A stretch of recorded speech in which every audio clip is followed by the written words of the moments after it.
Cepeda, hinamon si Stevenson. Hesta, bugbog sarado. Casimero, bibigyan si Inoue. Ito ang mga pag-usapan natin ngayon mga lods. Ito na mga lods. Talo ang ating pambato sa lightweight division na si Mercito Hesta sa laban niya kanina kontra Meksikano na wala pang talo na si William Cepeda. Bakbakan ng gusto ang kanilang naging laban. Malupit ang stamina ng Meksikano. Talagang grabe ang pinakawalan na madaming suntok. Binugbog ng gusto ng Meksikano ang ating kababayan. Pinaulanan ng suntok ni Cepeda si Hesta sa simula hanggang matapos ang laban sa round 6 nang inihinto na ng referee dahil bugbog sarado ng ating kababayan. Kaya dahil dito panalo si William Cepeda via round 6 TKO. Sobrang saya naman ng promoter ni William Cepeda na may-ari ng Golden Boy Promotion na si Oscar De La Hoya.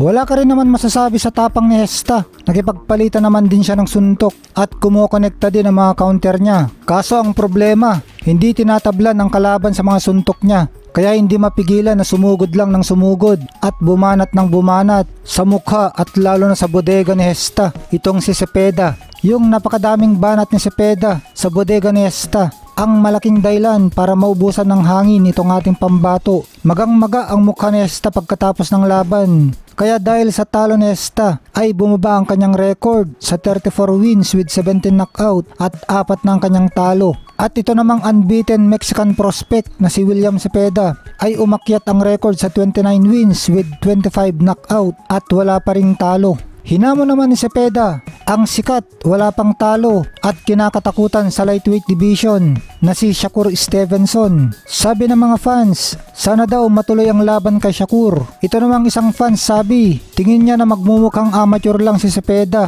pag nakalaban niya itong si Shakur.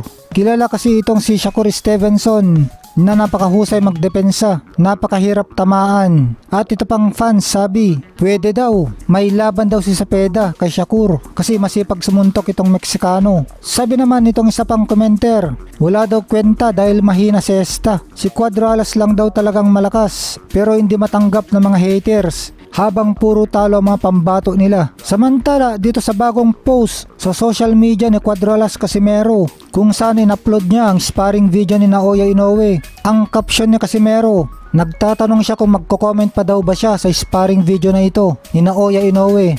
Sabi ni Cuadralas, easy work. Pag siya daw ang nakaharap ni Naoya Inoue, bibigyan daw niya ng magandang laban ito na hindi makakalimutan ni The Monster. Dagdag pa ni Casimero, marami daw nagsasabi na monster si Naoya Inoue. Tinawanan niya ito. Tingin ni Cuadralas na mga bata lang ang natatakot sa monster. Mga mahihina lang daw kasi ang nakakalaban ni Naoya Inoue, kaya nagmumukhang magaling ito. Samantala, malapit na ang laban ng ating pinaka-exciting na boksingero sa Pilipinas na si Janriel Cuadralas Casimero. Dadayo siya sa Japan sa baluarte ng kanyang mga kalaban na kababayan ni Naoya Inoue na si former world champion Yukinori Oguni sa October 12 sa Ariake Arena, Tokyo, Japan. Sabi ni Casimero na babaklasan daw niya ng panga itong si Yukinori Oguni at tatapusin sa round 2 katulad ng ginawa niya sa isa pang Hapon na si Ryo Akaho.